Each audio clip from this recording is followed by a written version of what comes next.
Pag 1 na, stop na ako. Good evening po sa ating lahat. Hello po, magandang gabi po sa ating lahat. And thank you for patuloy na pagsubaybay sa ating midweek devotion gabi-gabi ng Wednesday.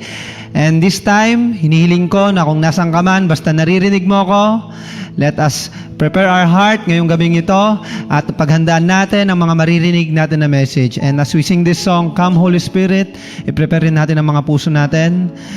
And we ask the Lord that He will give us knowledge and wisdom this night, and He will give us the strength, at ibibigyan niya tayo ng pag-iintindi para lahat ng ito ay may apply natin sa buhay natin at sa ating mga spiritual life.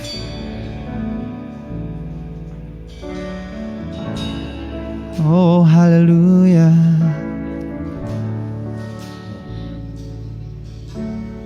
Come, Holy Spirit, fall on me now. I need your anointing, come in your power. I love you, Holy Spirit, you're captivating my soul, and every day I grow to love you more. Let's sing it. Come, Holy Spirit. Come, Holy Spirit, fall on me now. I need your anointing. I need your anointing, your power.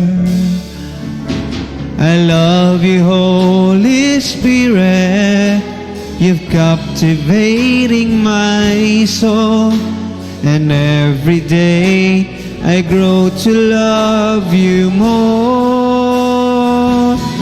I'm reaching for your heart, you hold my life in your hands, drawing me closer to you. I feel your power in you.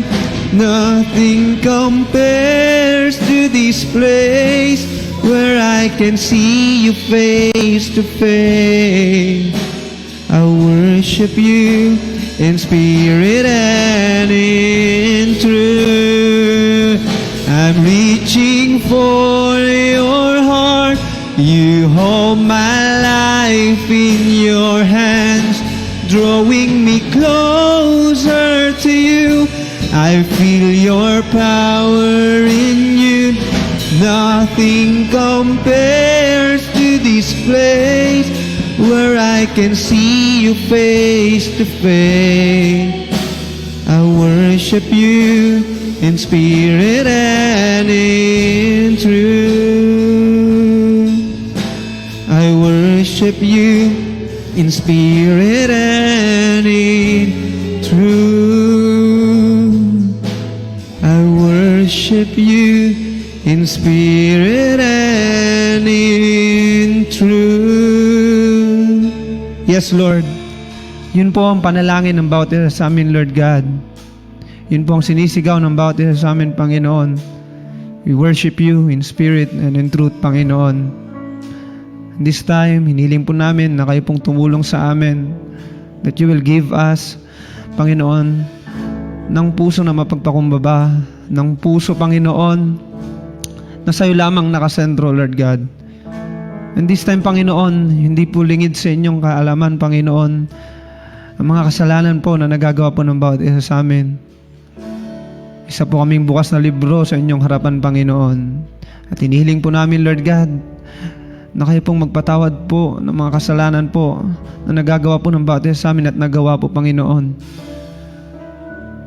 Nagpapakumbaba po kami ngayong oras na ito sa inyong harapan, Lord God. At hinihiling po namin na linisin niyo po kami nang sa gayon, Panginoon, ay maging kaaya po kami sa inyong harapan, Lord God. Lord, we thank you dahil kayo na naman po ang gumabay sa amin sa isang buong linggo na naman po, at narating na naman po namin ang midweek devotion, Panginoon. And this time, Lord God, nandito naman po kami para mag-aral po ng inyong salita, para po matuto, Panginoon, sa inyong salita, Panginoon. hinihiling po namin na kayo pong patuloy na magbigay sa amin ng tamang motibo ng pagpunta dito, Lord God, na hindi lamang po kami pumupunta, hindi lamang po kami nakikinig dahil po na-require kami, hindi lamang po kami nakikinig dahil kami nababagot, Panginoon, but give us the right motive, Panginoon, na kami po ay makikinig at pupunta dito sa devotion na to, Panginoon, dahil gusto pa naming mag-grow spiritually, Lord God. And this night, Panginoon, naway kayo pong siyang tumulong sa amin. As we have this devotion, Panginoon, we pray, Lord God, na kayo pong manguna, kayo lamang pong maging sentro nito, Panginoon, at hanggang sa matapos ang devotion na to, Lord God, ay andon ang paggabay niyo sa bawat isa sa amin. And we declare, Panginoon, na hindi ito matatapos nang wala pong natututunan ang lahat po ng nanonood, ang lahat po ng nakikinig, Panginoon. We thank you, Lord God, at ibinabalik po namin papurit pagsamba sa pangalan ni Jesus. Amen.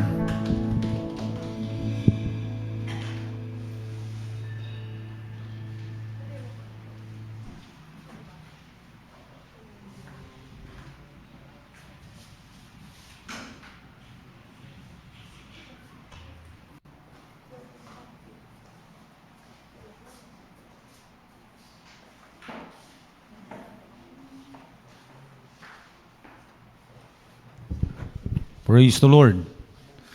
Magandang gabi po sa ating lahat. Isa pong mapagpalang gabi sa lahat po ng nakikisa sa atin sa pamagitan po ng live streaming. Sa inyo pong salamat po sa inyo pong panunood sa ating pong midweek Bible study na ginaganap kada gabi po ng Miyerkules. Kaya sa lahat po ng nakikisa, patuloy po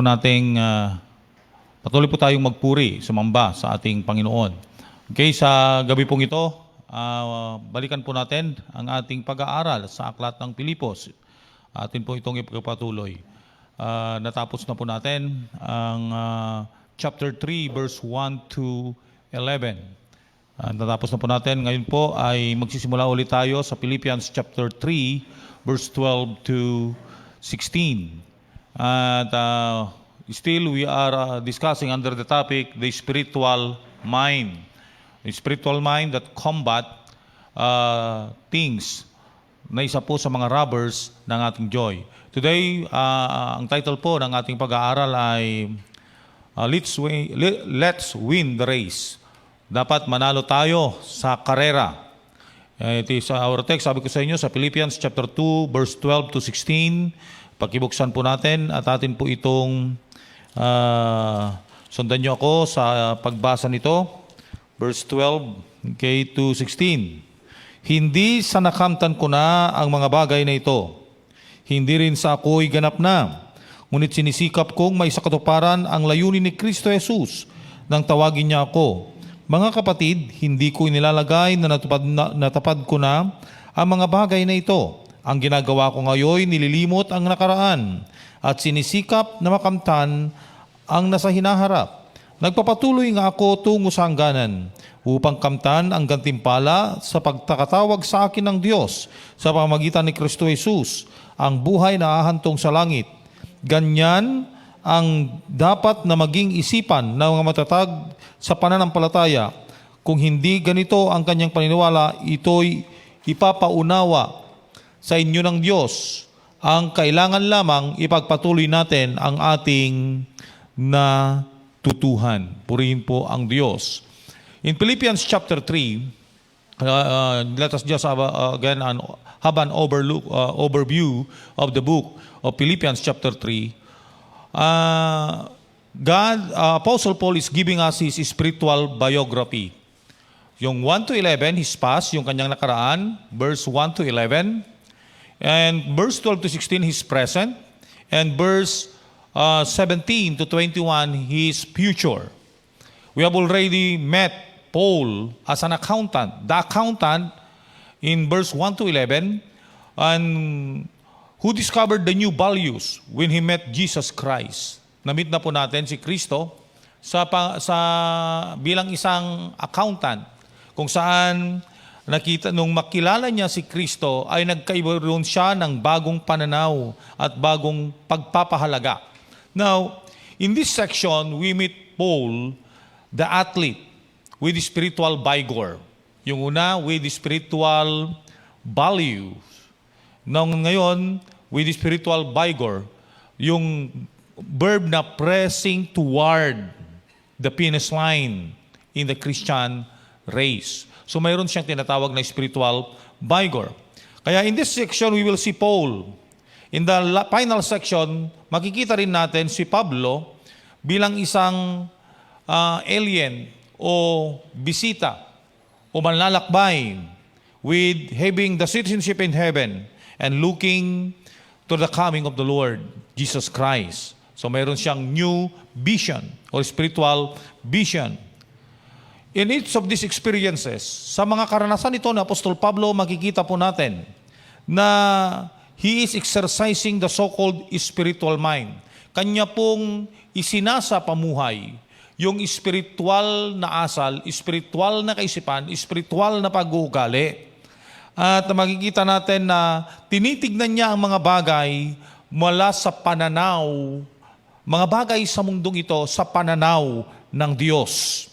At ang resulta po nito ay nagbibigay po sa kanya ito ng hindi na po siya na-upset. He is not upset by the things behind him, at before him or around him. Things do not rob him with joy. Hindi nananakaw yung kagalakan niya. Kasi sinabi natin sa mga nakaraan na may apat na magnanakaw. And natalakay na natin sa chapter 1 yung magnanakaw na isa yung circumstances, yung mga pangyayari sa buhay. Pangalawa, tao sa ating paligid. Pangatlo, ay yung tinatawag na mga bagay-bagay sa ating paligid. Things on this earth, mga material things, mga tangible and intangible things on this earth. And sa susunod na chapter, mapag-aralan natin yung inward pressure, which is anxiety. Nakakatuwa po na inihuli po yung pinakamahirap. And for your information, we are also this week we are celebrating the so-called Mental Awareness Week. At kanina nga po sa Alaminos City National High School, we conducted in partnership with the psychiatrists from the U.S., so particularly Minnesota, we conducted the so-called Mental Awareness Symposium or Seminar and Workshop. At doon natalakay yung talagang gaano kagrabe ang epekto nito sa isipan ng tao. By the way, we will discuss that on the next chapter. Okay, now let us focus in this chapter. Now, Paul as an athlete, athlete who is running to win the race. Now, sa lahat po ng sinulat na Apostol Pablo, the Pauline epistle, from book of Romans up to the book of Philemon, Titus, 1 Timothy, 2 Timothy, makikita natin dito na marami siyang mga ginamit na ilustrasyon from the world to communicate the truth about Christian life. Marami siyang mga ginamit na ilustrasyon para ipahayag, ipaunawa ang mga katotohanan sa buhay Kristiyano. At apat ang prominent dito. There are 4 prominent na mga ginamit niyang illustration. One is the military. Put an armor in book of Ephesians, di ba? Put the whole armor of God. One is the architecture. You are the building or you are the temple of God. And he used also the agriculture. Whosoever man sow, that shall he also reap. So makikita natin na talagang ginamit niya rin yung agriculture. And isa pang ginamit niya ay athletics or athletics. In this paragraph, it is Paul the athlete. Si Pablo bilang atleta.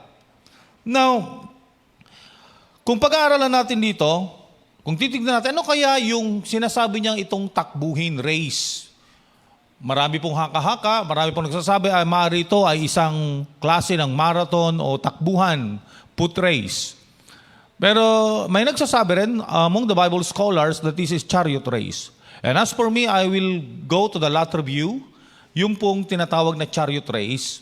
Isa po itong palaro sa isang Greek game ito na ginagawa sa Olympiad noon na ang participant dito ay magsasakay sa isang karuwahe. na yung karwahe na yon ay mayroon lang maliit na platform and may dalawang gulong sa bawat gilid na hinihila ng kabayo.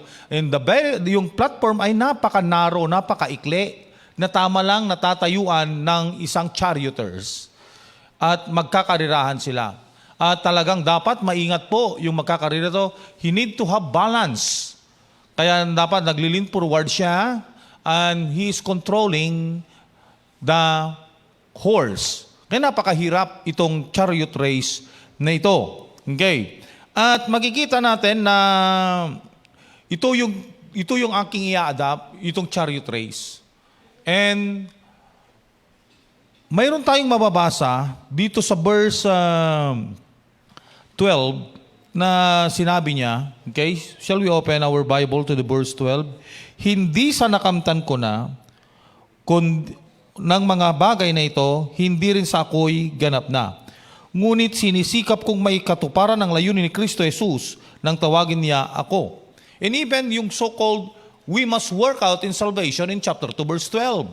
Ano bang ibig sabihin na ito? Kailangan bang magtagumpay sa Apostol Pablo sa isang palarong ito? Kailangan niya bang gumawa pa para maligtas? Gumawa ba siya ng mabuti? Parang hindi. Gumagawa na siya ng mabuti dahil ligtas na siya. He is participating the race because he is already saved. Now, in Greek games, the athlete had to be a citizen. Sa Greek sport, kailangang bago ka sumali sa ganitong mga palaro, dapat citizen ka. Kaya makikita natin na hindi ka makikipaglaro, you will not run, you will not participate in the race to gain citizenship. Hindi. You must be a citizen first before you can participate. Likewise, Apostle Paul is a citizen in heaven. That is written in verse 20.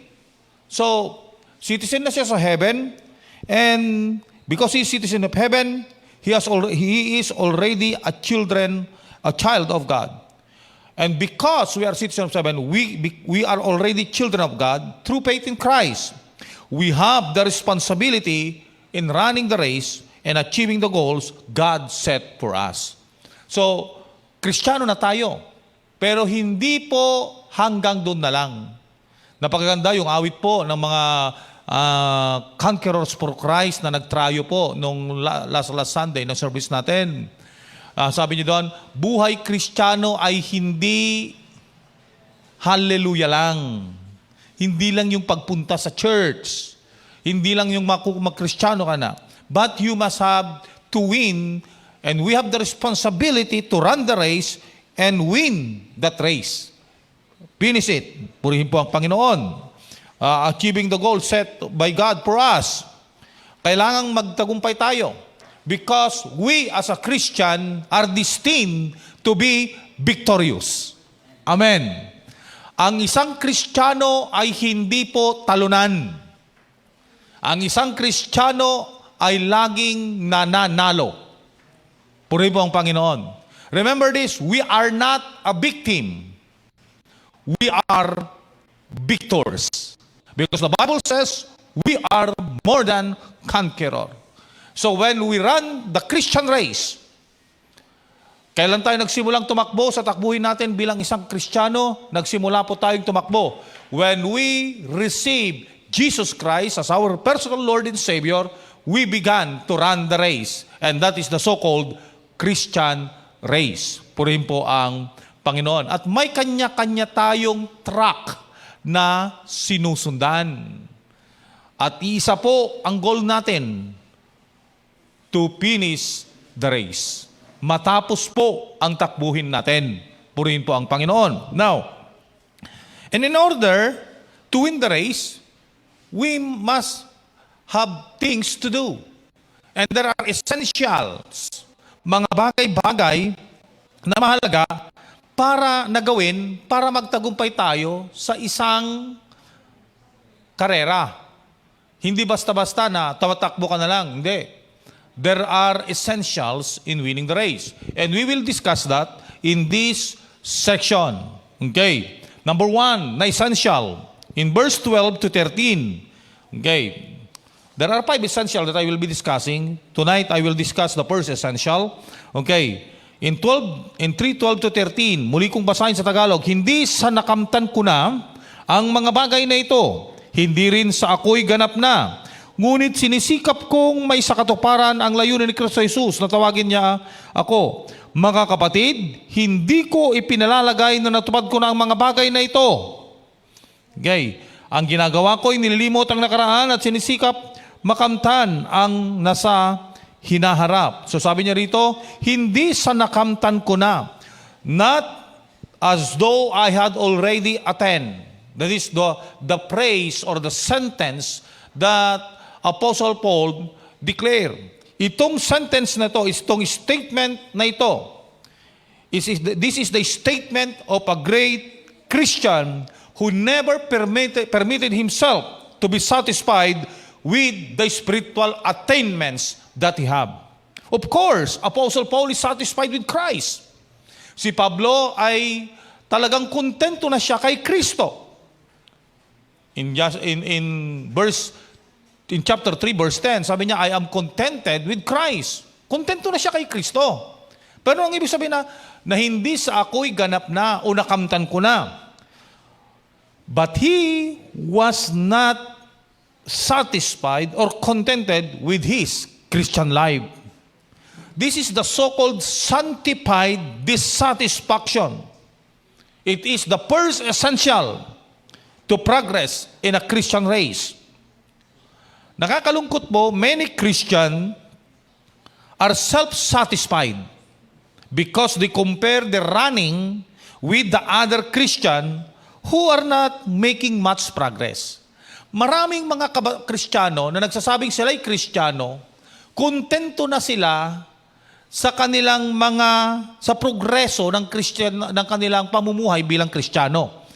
At bakit sila kontento? Dahil kinukumpara nila yung sarili nila sa mga Kristiyano na hindi naman talaga masyadong lumalago. Okay? Kinukumpara nila. Kaya sabihin nila, tama na to. O mas maganda, marami na akong nagagawa. Sila nga, hindi nga ganito. Ito nga, tagal-tagal na, hindi ba? Ako, ang dami ko nang nagagawa. So, they have the so-called satisfaction sa kanilang mga attainments. Pero sa Apostol Pablo, hindi sa ako'y ganap na o nakamtan ko na.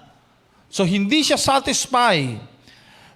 Paul didn't, yung sa kanyang progreso. Ang higit sa lahat, si Apostol Pablo hindi niya kailanman kinumpara yung sarili niya sa ibang Kristiyano.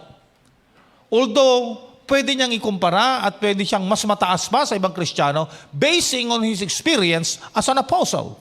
Pero hindi niya kinumpara rito. Because he compared himself with himself. Paano yun?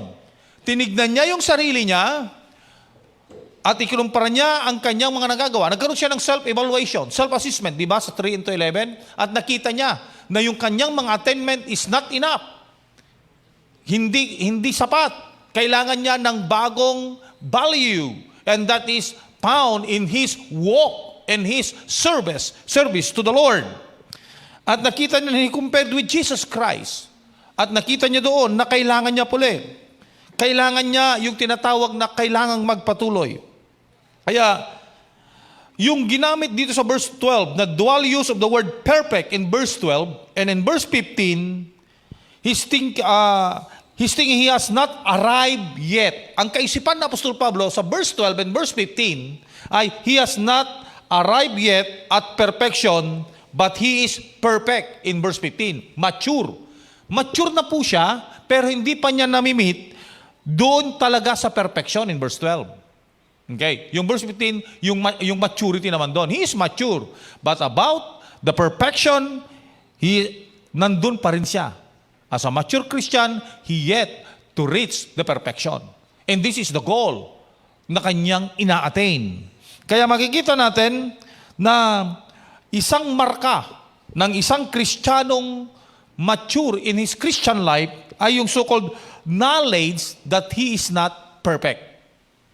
Na kahit gaano ka man kadami ng yung ginagawa, gaano na kadami yung mga accomplishment mo spiritually, Maybe ang dami nang naligtas dahil sa iyong pangangaral, ang daming na-encourage sa iyong pangangaral, ang dami ka ng accomplishment in your spiritual life because you have a ministry like this. Lahat ng dami mong ministry. At makukunti na, ang dami ko nang nagawa. Hindi. A mature Christian ay nandun pa rin yung desire niya, he wants more. He wants to do more. Purihin po ang Panginoon. Mature Christian honestly evaluate himself and strives to do better. Magaling na tayo, pero dapat gumagaling pa rin tayo. Marami na tayong nagagawa, pero dapat patuloy tayong gumawa at marami pa rin tayong gagawin. Purihin po ang Panginoon. Huwag tayong makontento sa mga katagumpayan natin. The Bible warns us the false estimate of our spiritual conditions. Marami kasing nag-underestimate o wrong estimation, wrong evaluation sa kanilang mga sarili. Napakaraming example sa Bible na wrong estimation. And we are discussing this in our preaching, in our Sunday service. The churches in Asia Minor in Revelation. The church in Sardis in chapter 3 verse 1. Sinabi niya, Sardis had a name that thou livest and art dead.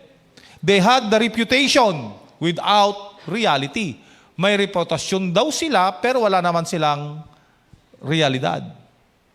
Okay.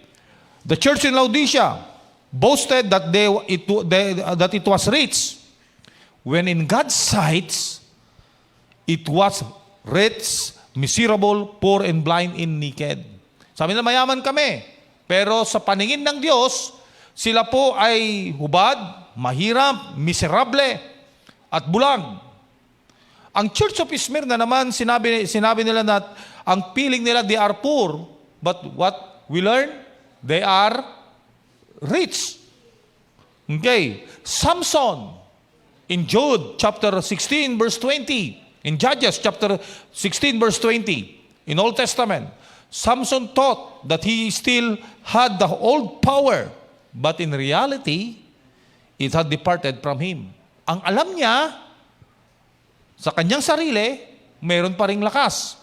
Pero yung pala, umalis na yung power sa kanya. Kaya minsan, we underestimate na marami na akong nagawa, pero kulang pa. Marami na akong na-accomplish sa aking buhay, pero kulang pa. Kaya kailangan po ang isang Kristiyano, we must evaluate ourselves in a right evaluation. Because self-evaluation can be dangerous things. Self-evaluation can be dangerous things. Because we can err into different direction. One, making ourselves better than we are.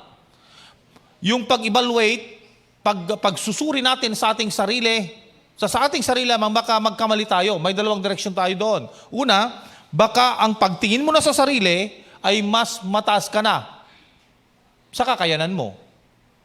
Ang sabi, kaya ko ito, pero yung pala, hindi. Mataas ka, pero hindi pala totoo na mataas ka.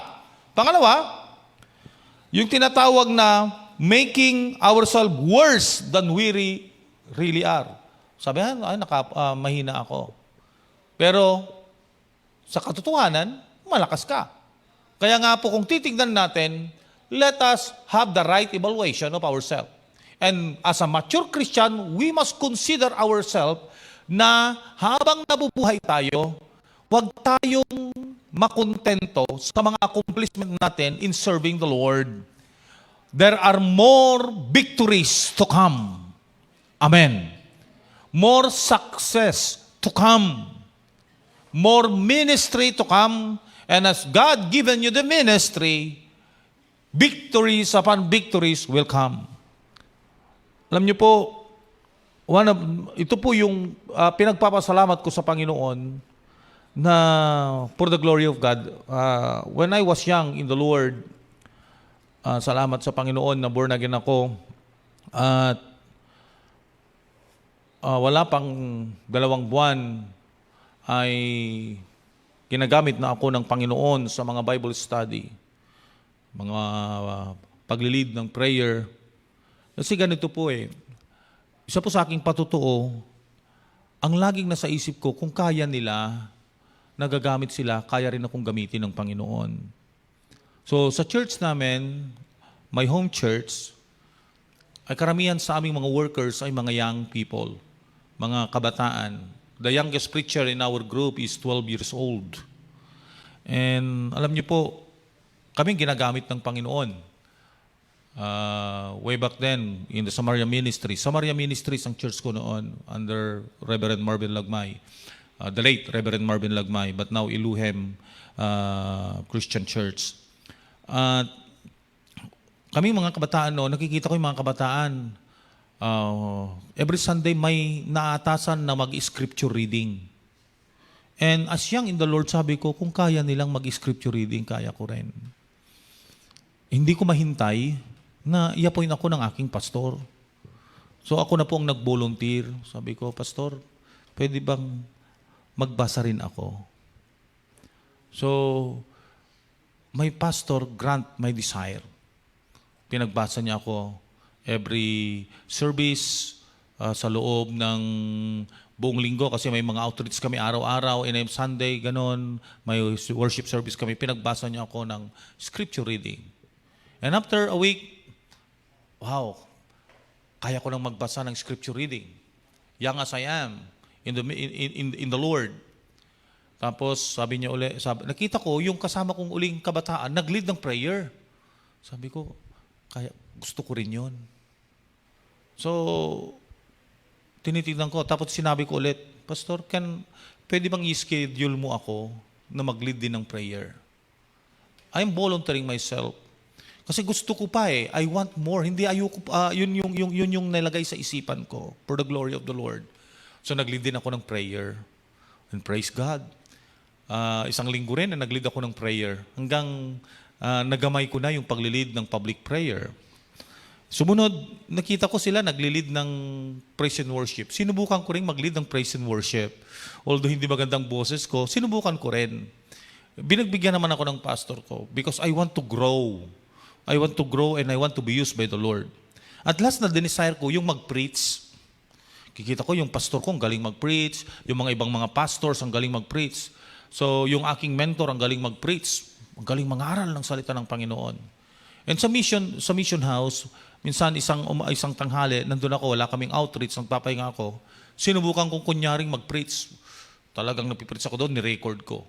Yung pala, pinapakinggan ako ng aking pastor sa kabilang kwarto. Then, kinagabihan, sabi niya, bukas ng madaling araw, we have the devotions. Sabi niya, Brother Rumi, sabi niya, ikaw nga ang mag-exhort bukas. Mag-share ng Word of God. Nag-share ako. And talaga namang pinaghandaan ko, I pray to the Lord. Alam kong marami akong maling mga pinagsasabi noon, pero very patient ang aking pastor. He encouraged me. Tapos, gumawa ka ng sermon mo, mag-sermon ka sa mga outreach natin. And I remember my first sermon. Sabi ko, ang unang sermon ko, hindi ko makakalimutan. Who is Jesus? With my division that Jesus Christ is a gift, Jesus Christ is a Savior, Jesus Christ is the coming King. Very elementary ang aking preaching noon. And I preached that, ipinangaral ko yan sa 10 barangay. Huling barangay na pinangaralan ko ay doon mismo sa barangay kung saan ako lumaki.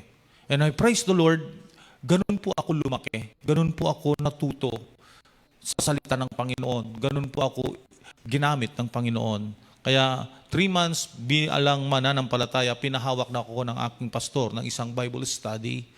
Kaya nga po, napakaganda. Ang point dito, kung ano yung kayang gawin ng mga iba, try it also. Huwag kang makontento kung ano na yung may kaya mong gawin. We want more from the Lord. Purihin po ang Panginoon. Kasi ang kailangan lang natin magpagamit ng. Huwag tayong makontento na nandiyan lang na nauupo, umatin lang sa church, pumupunta sa mga ganito. Wag lang. You desire more from the Lord. Don't be satisfied kung ano ka na ngayon. Habang ikaw ay nabubuhay, there is a room for more opportunities and privileges. Purihin po ang Panginoon. Amen? At sa iyong mga pagbagsak, huwag kang manatiling bagsak. Bumangon ka. Purihin po ang Panginoon. Muling magpatuloy. May gagawin sa iyo ang Panginoon. Si Apostol Pablo ay wala po siyang tinitignan na balakid. Hindi balakid yung kanyang physical feature, yung mga incapabilities niya. Pero ang ginagawa niya, he kept on pressing forward in order to lay hold what Christ had called him. Brethren, iniligtas ka ng Panginoon. Kapatid, hindi ka iniligtas ng Panginoon na wala kang gagawin. Lahat tayo ay may gampanin sa katawan ni Kristo. Hindi lahat ay mangangaral. Hindi lahat ay magaling sa musika. Hindi lahat ay magaling magturo. Pero bawat isa sa atin ay may kanya-kanyang ibinigay ng Panginoon na kakayahan para gumawa para sa Kanya. At wag sana tayong masatisfy kung ano tayo ngayon. We want more from the Lord. Amen? Amen. Ganun po. Alam niyo po, isang napakagandang example ang ating sikat na brother, kamanggagawa sa Panginoon, si Brother Manny Pacquiao. Di po ba? Napakaganda rin. Hindi siya nakontento sa isang dibisyon. Umangat siya at siya lang naman, baka wala nang makapantay sa kanya, the 8th Division Champion sa boxing. So, bakit? Gusto niya, sige pa, sige pa, sige pa. Kung ilagay natin sa Christian, virtue yun. Na, okay, dito ka ngayon, ganon. Huwag yung, alam nyo, kung nag-complacent na kayo, natili na kayo doon, satisfied na, marami na akong nagawa, pahinga muna ako. Pag tumigil ka na sa pag-akyat, simula na rin ang iyong pagbagsak. Ang isang sasakyan, pag tumigil sa gitna ng akyatan, anong kasunod nun? Unti-unting bababa. Ang barko, pag walay na umaandar sa gitna ng dagat, mas prone na ito'y malubog. Kaya nga po, huwag tayong makontento. Huwag tayong tumigil sa pagpupuri, pagsamba sa Diyos. Huwag tayong tumigil sa paglilingkod sa Diyos. Napagandang tignan natin yung Psalm chapter 42, verse 1 and 2. Ano nakalagay nun? As a deer panted for the water to my soul. The water, so my soul longeth after thee. We long for God. We want more from God. Hindi yung sabihin natin, dami ko lang naranasan ko na yan. Minsan nagpapato, noon, ganito dami ko nagawa. Ang usapan, noon yon, ngayon, kumusta na? Are you still longing with the Lord?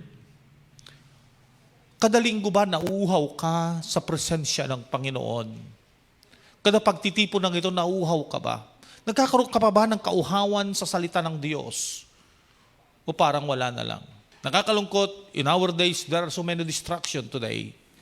In our world today, there are so many distractions. Distraction from this world.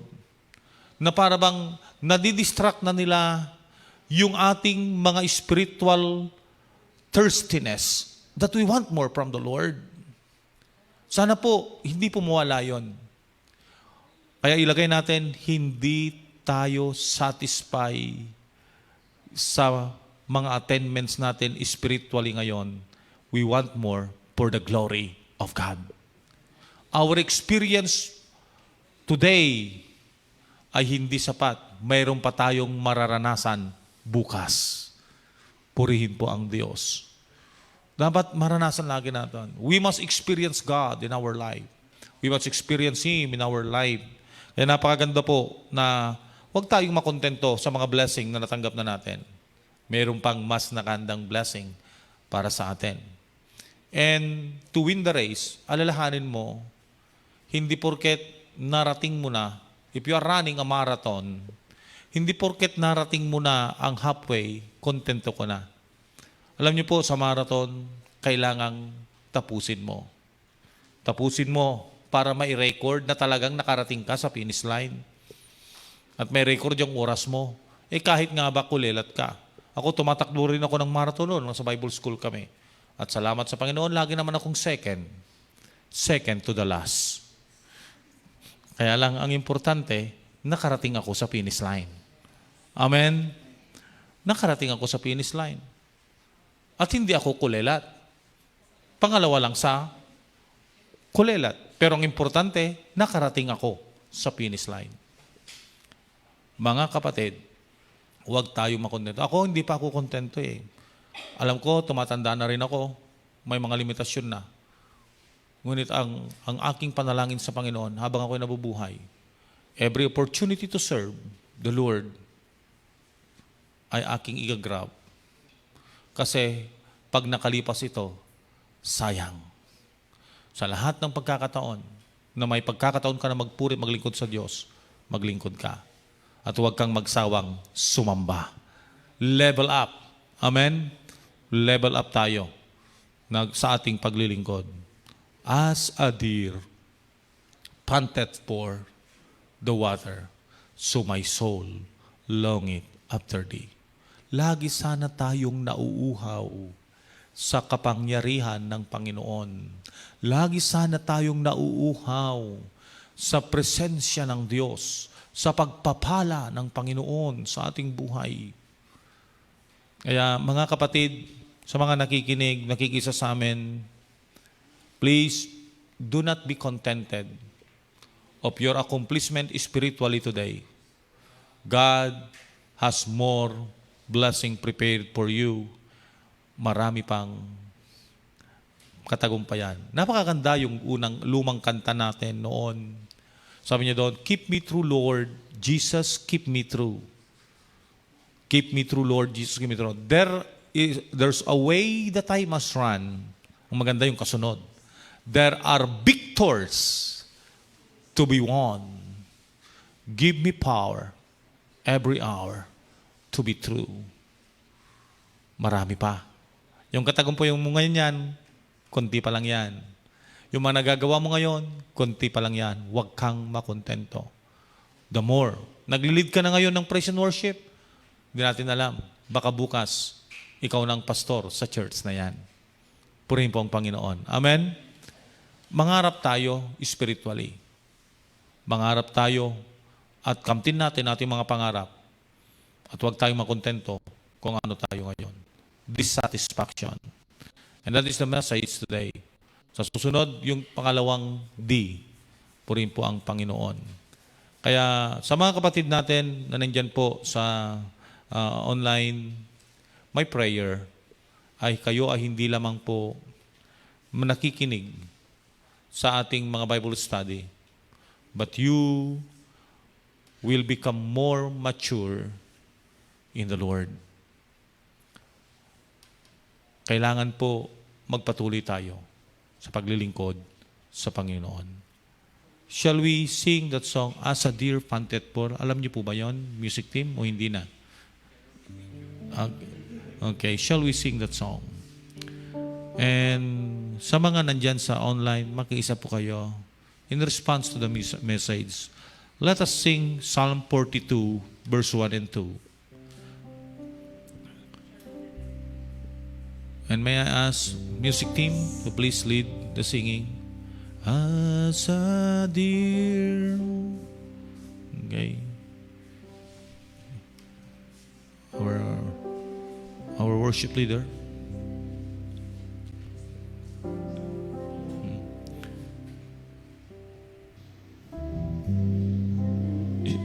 A deer panted for the water, water, so my soul longeth after thee.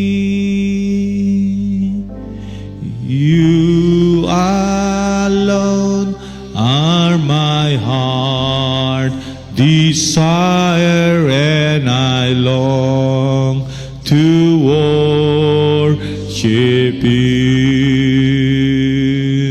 As a deer panted for the water, so my soul longeth after thee. You alone, you alone are my heart desire, and I long to worship you. You alone, you alone are my strength, my shield. To you alone my spirit yield. To you alone are my heart desire, and I long to worship you. Yes, Lord. Panginoon, salamat po, iniligtas niyo kami. Salamat po, sa kawalan, hinanap niyo kami. Nilinis niyo ang aming mga buhay. Kami po, na napakasama, napakarumi, makasalanan, karapat-dapat na maparusahan. Hinanap niyo kami, pinatawad sa aming mga kasalanan, nilinis, ginawang matuwid sa iyong harapan, at tinawag bilang iyong mga anak, at patuloy na iyong inuutusan, ginagabayan na sumamba sa inyo. Panginoon, bawat isa sa amin, tulungan niyo kami na magpatuloy po sa paglilingkod sa inyo, that we will not be contented of what we have accomplished. Natapos na yon, Panginoon. Marami pa ang darating. Yung mga nakaraang ginawa namin, nagawa namin, Panginoon, para po sa iyong gawain, ay nakalipas na yon. Marami man kaming nagawa noon, pero aram po namin na mas marami pang nakahanda na gagawin namin. Lord, kung noon ay aktibo kami sa pananambahan, kung noon ay aktibo kami sa pagsamba, sa paglilingkod, Lord, lalo pa sana ngayon, as the days goes by, lalo po kaming nagiging mainit, maalab sa paglilingkod sa inyo. At hindi kami makukontento sa mga naranasan namin. Dahil alam namin, sa bawat araw ng aming buhay, as we grow, O God, and go deeper in our relationship to you, mas marami pang spiritual na karanasan ang maranasan namin. More of your blessing, more of your power, more, O God, more miracles, more wonders, O Lord. Victories upon victories ang darating sa amin. Kaya tulungan niyo kami na huwag pong makontento, masatisfy sa mga katagumpayan namin. Tulungan niyo kami na, Panginoon, magpatuloy to reach the goal at huwag titigil hanggang hindi kami makarating doon sa iyong plano, sa kapuspusan na sinasabi mo sa iyong banal na salita. Tulungan niyo kami na huwag maging complacent, huwag tumigil, kundi magpapatuloy. Salamat po, Panginoon, sa iyong mensahe. Bawat isa na nandirito, maging sa mga nanunood sa amin, saan mang dako ng mundong ito, alam po namin, Panginoon, iniligtas niyo kami dahil nais mo na lalo pa kaming lumago sa pananampalataya sa inyo at may layunin ka sa aming mga buhay. Thank you, Lord. Thank you for saving us and putting into our heart the thirstiness, the hungriness, O God, of your power, of your very presence, na sa bawat pagtitipon namin, dinidesire namin na lagi pang Panginoon, more of you. Sa bawat pagtugtog namin, pag-awit namin, mararanasan ka namin tremendously to our life. And as we worship you, as we hear your word, we will experience more of you. We want more, O God. We want more from you. Thank you very much. Thank you, Lord, for your message tonight. Thank you, and we give you all the glory, the honor, and the praises. In Jesus' name, amen and amen. God bless you, and we will give our offering and some of the announcement to all the young people of our assembly, particularly in Pangasinan District. Meron po tayong district fellowship na gaganapin sa December 31, 1 and 2. October, nag-advance na ako. October 31, November 1 and 2. October 30, 31, 1 in 1. Nagkamali ko. October 30, 31, and November 1. Purihin pong Panginoon. So, pupunta po tayo sa Kalitang in Messenger of the Cross Youth Organization of the Philippine Assemblies of the Firstborn. Let us pray and enjoy more blessing we will receive there. At sa Sunday po, announcement din po, we will have our Harvest Festival dito sa ating church. Purihin pong Panginoon. In celebration, ito po ay parte ng ating monthly celebration of our 70 church anniversary with the theme ng ating team sa ating anniversary ay going stronger as growing older. Purihin po ang Panginoon. Kaya alam po na may mga pagpapala pa po ng Panginoon sa atin. So, as we close today, let us give our offering to the Lord. And let us sing our favorite song, Giving Brings a Release. Amen. Giving brings a release. Giving brings a release. A release of signs and miracles. Giving brings a release. More you gave to God, the more He gave to you. The more you gave to God, the more He gave to you. The more you gave to God, the more He gave to you. Giving brings a release. Tayo po'y manalangin. Panginoon, salamat po sa pagkakataon na kami po'y nakapagbigay ng aming mga handog. Tanggapin mo po ito bilang matamis na samyo sa aming sa iyong banal na harapan at ibuhos mo po ang pagpapala mo sa bawat isa. Tinataas din ko din po, Panginoon, ang lahat po ng kasama namin, Panginoong Diyos, lahat po ng miyembro ng iglesyang ito, na mayroon po mga karamdaman, pagalingin mo po sa pangalan ni Jesus. At lahat po ng nanunood, Panginoon, san mang dako, na nakikisa sa Bible study na ito, kung mayroon man po, Panginoon, ang may mga karamdaman sa kanila o maski yung miyembro ng kanilang pamilya, pagalingin mo po, hipuin mo po ng iyong mapagpalang kamay sa pangalan ni Jesus. Yung mga kapatiran namin na sa iba't ibang bansa, pangalagaan mo po sila. Protect them, guide them, O Lord. And we pray for your blessing, abundant blessing to them. Yung mga estudyante na mag-i-exam ngayong week na ito, we continually pray for them. For knowledge, for wisdom that you will give to them.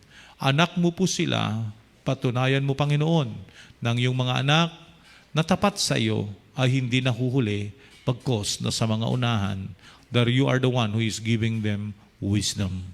Thank you, Lord, for your provision sa mga kabataan namin sa buong distrito ng Pangasinan na pupunta po sa district fellowship.